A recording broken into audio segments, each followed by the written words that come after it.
Il était parfait ce clip. Alors, à quelques jours de la sortie de ton premier album, d'abord, comment tu te sens? Je me sens plutôt complètement surexcitée. Je suis très très impatiente dans la vie en général et là d'autant plus. Je pense que ça fait tellement longtemps que j'attends ce moment et que là on est tellement proche de la sortie que j'avoue, j'ai juste hâte. Est-ce qu'il y a quand même une certaine pression? Est-ce que t'as pas peur que l'attente soit vraiment très très grande? Bah, j'ai bien compris de ce que je vois autour de moi que l'attente elle est présente et que enfin, voilà, on m'envoie des messages tous les jours pour me dire j'ai trop hâte, j'en peux plus d'attendre, donc je suis en mode moi aussi.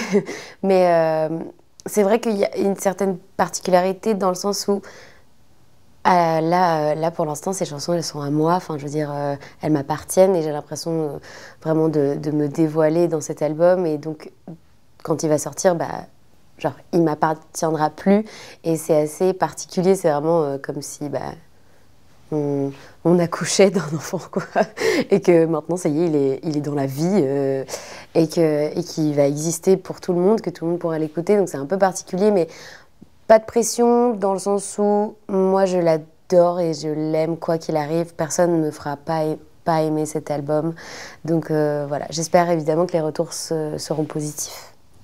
Alors le chemin, il est un peu particulier puisque tu as sorti quelques titres qui ont cartonné. Du coup, tu as annoncé une tournée avant même la sortie de l'album et cette tournée qui s'est remplie à une vitesse de dingue. Ouais, c'est vrai que c'est complètement dingue. Je sais que mon label arrête pas de me dire que je m'habitue à trop bien et que ça se passe pas toujours comme ça. J'en ai bien conscience, mais j'avoue que pour l'instant, bah, je suis un peu sur mon petit nuage finalement. C'est des choses auxquelles j'aurais jamais pu penser, imaginer il y a un an. Et enfin, en fait, c'est dingue de se dire que je suis en plein dans mon rêve. Je suis en train de vivre ce que j'ai peut-être toujours jamais osé imaginer et donc je suis juste bah, trop contente et hyper honorée surtout que les gens ont payé pour venir me voir, se déplacent pour découvrir mon album et mon concert. Est-ce que tu réalises justement vraiment ce qui arrive ou comme tu le dis, tu es sur ton petit nuage et c'est compliqué de redescendre parce que finalement, depuis ta sortie de la Star Academy, ça ne s'est jamais arrêté. Non, c'est vrai que ça s'est jamais arrêté. D'ailleurs, ça fait un petit peu peur, je pense. Enfin, en fait, c'est arrivé tellement vite que forcément, on se dit c'est arrivé si vite, ça peut repartir tout aussi rapidement. Et donc, il y a ces notions-là de il faut que j'en profite à fond parce qu'on ne sait jamais de quoi demain est fait et qu'à tout moment, ça peut s'arrêter.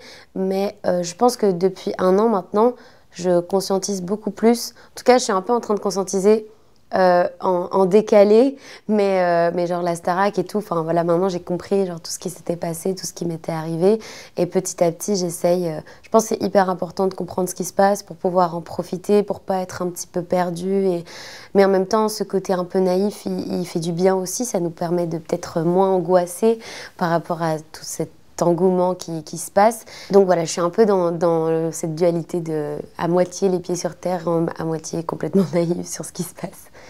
Est-ce que tu crois au karma? Tu as une chanson qui s'appelle Karma. Je crois au karma, je crois surtout au destin, au fait que rien n'arrive par hasard et qu'il y a toujours quelque chose à apprendre de nos événements, de ces erreurs aussi, de ce qui peut nous arriver.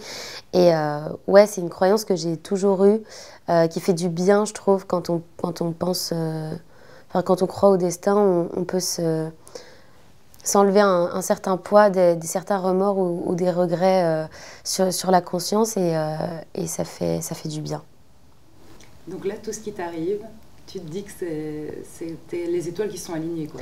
Bah, j'ai l'impression franchement que là, il y a vraiment quelqu'un au-dessus de moi qui est en train de me dire vas-y, fais ta vie et fais-la bien, quoi. Genre, c'est un peu un conte de fées et pour l'instant, et je touche du bois bien sûr, mais je vais vraiment faire.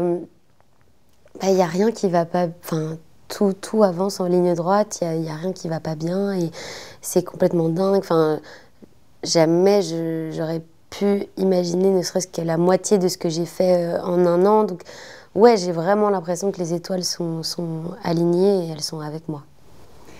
Tu parles notamment dans tes chansons d'expériences parfois qui te sont arrivées, pas spécialement positives. Est-ce que tu te dis aujourd'hui, du coup, avec cette croyance-là, qu'il a peut-être fallu passer par là, il a peut-être fallu vivre ça?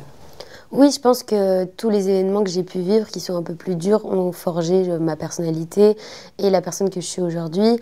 Et on vit pas dans un monde de bisounours non plus, tout ne peut pas être parfait. Et c'est toujours ce que je me dis quand il se passe quelque chose. De toute façon, je me dis toujours que j'ai quelque chose à apprendre de cette expérience et que quoi qu'il arrive, j'en sortirai plus forte de toute façon. Cet album, tu l'as conçu aussi dans un certain ordre qui a toute son importance. C'est toute une histoire que tu racontes à travers cet album. Ouais, complètement. Bah, je raconte ma vie. Et l'album, il commence par une chanson qui s'appelle Mon piano et moi, qui est un petit peu le début de tout, de comment j'ai commencé à chanter, ma relation finalement avec un piano. Et donc cette chanson, pour moi, elle est vraiment l'introduction de l'album. On me découvre de manière très personnelle et intime, alors qu'en vrai, c'est une histoire qu'on connaît avec la Starac, que j'étais dans ma chambre, etc. Enfin, que j'étais dans ma chambre. Voilà, que je chantais dans ma chambre. Et donc... Au final, après, il y a toute une continuité, on passe par plein d'émotions différentes, par plein d'épisodes, mais c'est vrai que cet ordre-là de comment j'ai réfléchi à la tracklist, il est hyper important pour moi et il n'existe pas par hasard. Et donc j'ai adoré aussi faire cet exercice-là, d'après de me mettre à la place de l'auditeur et de me dire comment j'ai envie d'écouter l'album et quel enchaînement de chansons j'ai envie que les gens découvrent. Parce que c'est un peu un chapitrage de ta vie. Bah, forcément, si je faisais précisément dans la temporalité des choses, alors ça n'allait pas non plus parce qu'on pouvait se retrouver avec 4 ballades et puis un titre hyper up qui allait nous faire sortir. Donc le but, c'est vraiment de traverser plusieurs émotions, d'avoir vraiment un voyage dans les épisodes de ma vie qui ne sont pas spécialement dans l'ordre du coup parce que ça ne fonctionnait pas, mais quand même on se sent voyager, on se sent me découvrir, enfin c'est ce que je pense. Et oui, c'était trop important pour moi d'avoir cet ordre-là précisément.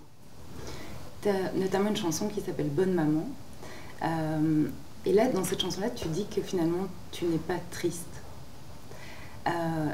Comment tu as réussi à faire ce travail-là? Comment tu as réussi à voir cet épisode de vie-là? En fait, j'avais trop envie d'écrire une chanson sur ma grand-mère, que j'aime d'amour.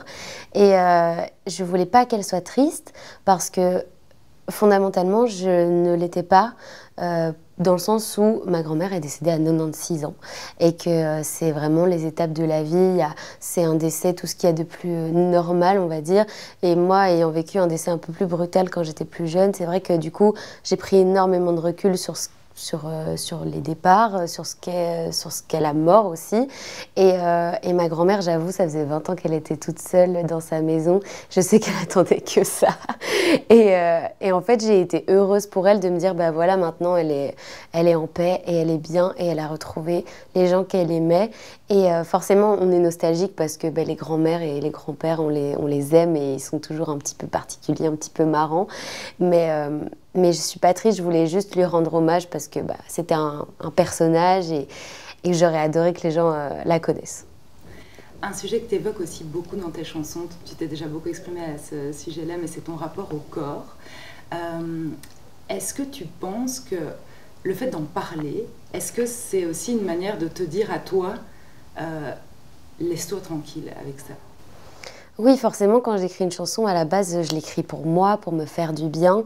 Et puis, j'ai remarqué avec Summer Body qu'au départ, cette chanson qui m'était destinée, que j'avais écrite pour moi, elle a fait tout autant de bien aux autres, à mon entourage, aux gens qui l'écoutent.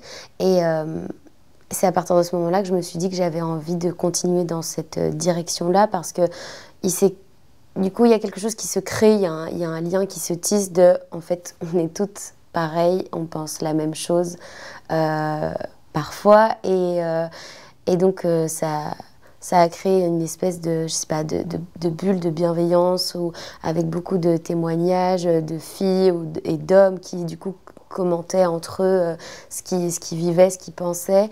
Et il n'y a rien de mieux que les chansons pour faire pour faire pour créer ce genre d'émotion autour de nous. Et moi, j'ai adoré ça et donc j'ai voulu continuer là-dedans. Et c'est vrai que, à la base, ces chansons-là, elles sont pour moi, mais si elles peuvent servir à d'autres, c'est trop bien. Justement, est-ce que ça a été un déclic dans le processus créatif? Est-ce que tu t'es dit finalement, en fait, au plus c'est personnel, ce qui est assez paradoxal, au plus ça parle aux gens? Ouais. Moi, j'avoue, j'avais beaucoup plus de facilité à parler de sujets qui sont intimes et personnels parce que c'est ce que je vis, donc c'est plus simple, même si parfois il y a des sujets qui sont un peu plus deep et donc on a un peu plus de mal à en parler, mais en même temps c'est un échappatoire, c'est pouvoir dire ce qu'on n'a jamais dit, c'est comme écrire un journal intime et en faire des chansons, et faire des chansons de son journal intime. Ça m'a paru plus simple et donc je me suis dit, go, si c'est comme ça que j'arrive à écrire, alors on va continuer comme ça.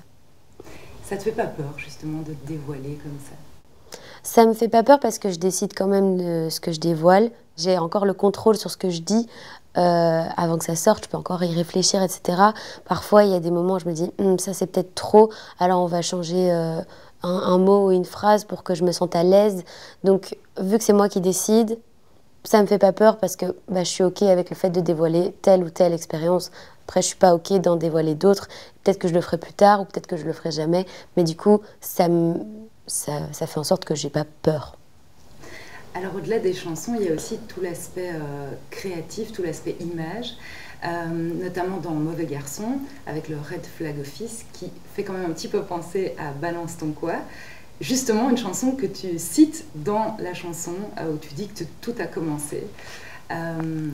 Est-ce que du coup, Angèle, tu penses qu'elle a ouvert une certaine voie, qu'elle a montré, entre guillemets, un peu l'exemple qui a poussé peut-être certaines jeunes filles à se lancer?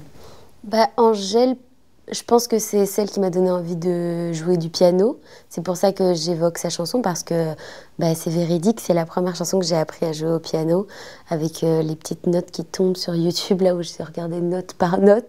Et puis oui, après, ça c'est mon exemple à moi, c'est parce que je l'écoutais beaucoup, parce que du coup j'aime le piano et j'aime les artistes qui en jouent, et que ce soit sur scène ou même qui composent. Et mon inspiration à moi et la personne qui m'a donné peut-être envie de jouer du piano et de chanter, Angèle y a beaucoup participé, et je pense qu'il y a plein d'autres filles et d'hommes qui ont peut-être été dans la même situation que moi. Toute cette partie créative, elle est réalisée en famille, parce que c'est ton frère qui est directeur artistique de tous tes clips, etc. Comment ça se passe, justement, cette collaboration avec ton frère?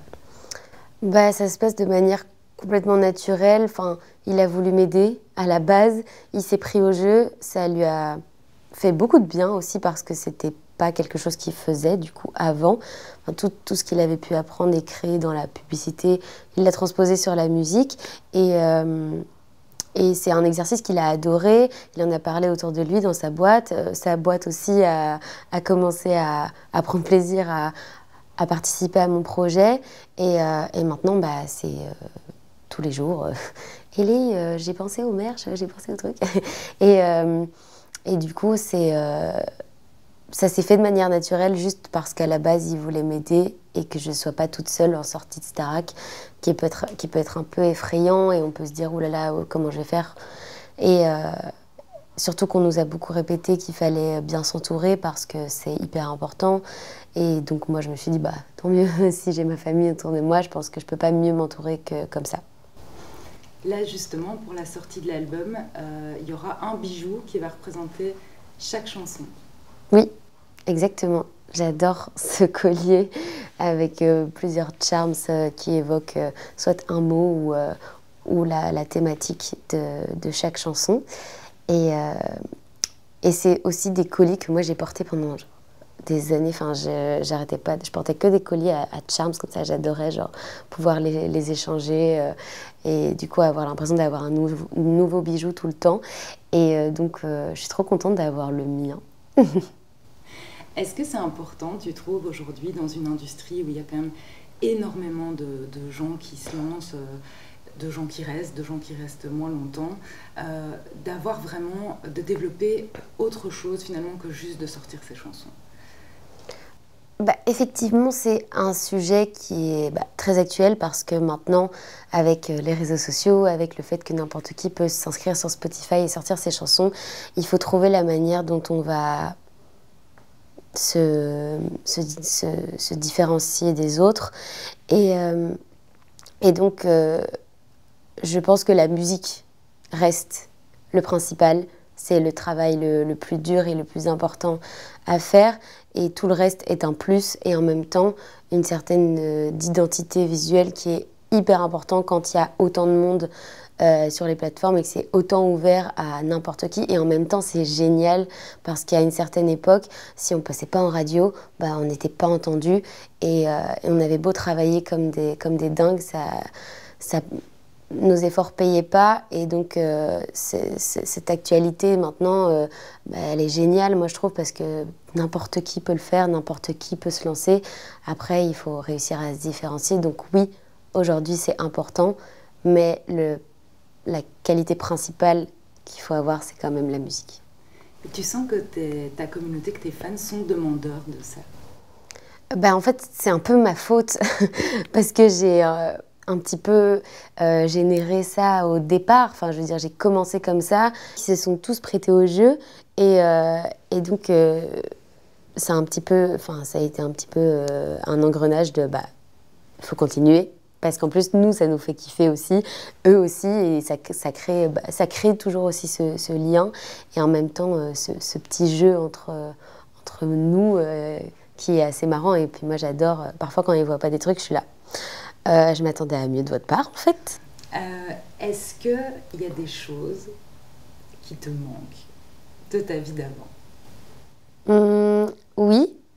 Mais par rapport au ratio de ce qui me manque, de ce que j'ai aujourd'hui, du coup, ça va.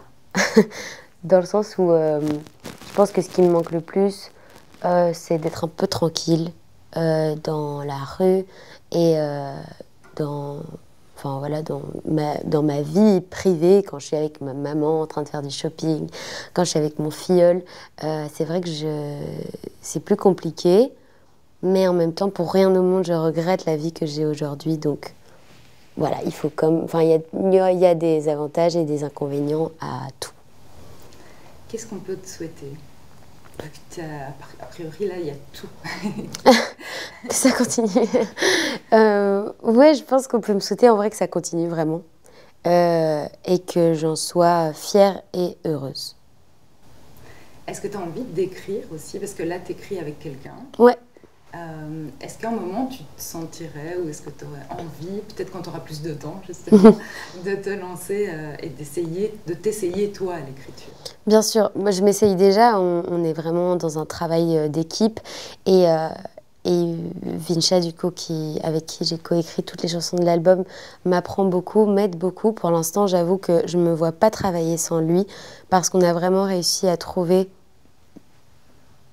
le petit truc, la manière de faire qui fait qu'on fait de belles chansons. Mais c'est vrai qu'un jour, j'adorerais écrire une chanson de A à Z toute seule. Peut-être sur le prochain album ou peut-être dans 10 ans, j'en sais rien. Je ne sais pas comment ça va se passer, mais en tout cas, c'est vrai que j'aimerais bien que ça arrive rapidement. Juste pour me dire que cette chanson, c'est la mienne et entièrement la mienne, même si toutes les chansons sont les miennes. Mais voilà, que j'y ai participé à 100%. Parfait. Merci beaucoup, Léa. Merci.